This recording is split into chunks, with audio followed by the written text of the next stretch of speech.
This follow-up video for the battery-operated clock that I was working on, and the other um, battery-operated movement had a damaged circuit board, so I went out and bought this movement at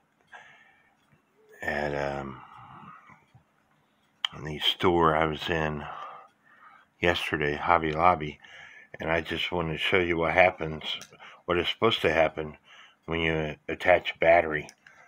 This part right here is magnetic, and so as you can see, it's magnetic, and so I put a black dot on it so you could see what happens when the battery is inserted.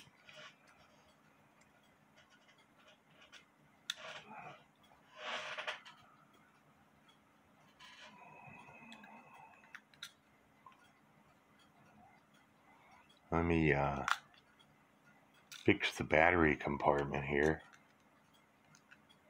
Stand by.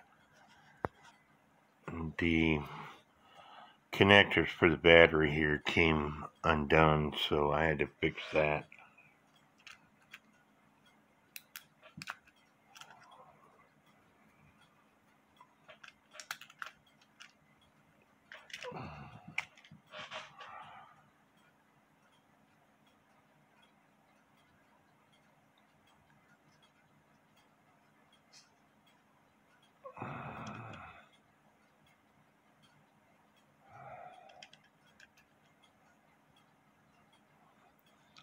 And something else came undone, so stand by, let me fix it.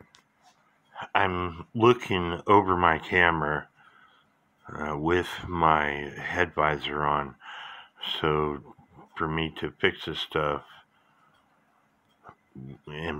with this camera in front of me, it's harder for me to do. It's easier for me to do it off camera, so stand by.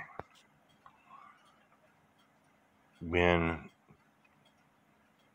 the movement is pressed together, you see the black dot there, and this magnetic wheel here, it's rotating.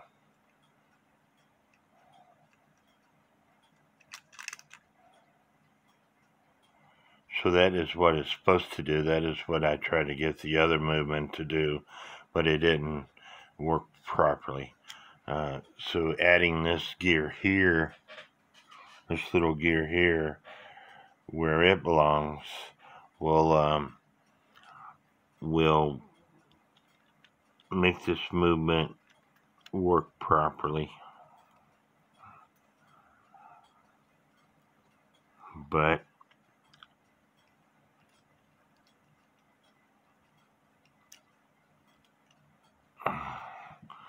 anyway, I will put this thing back together, and we'll show you in the next video the final portion of this clock being put together. I hope y'all like this video. Please subscribe to my YouTube channel. Again, it's not worth spending an hour trying to diagnose these cheap movements. At Hobby Lobby, they're about $8 a piece, or you can buy 4 for 20 bucks. So if you do this for a living, time is money. It's not worth trying to fix these cheap battery operated movements. God bless.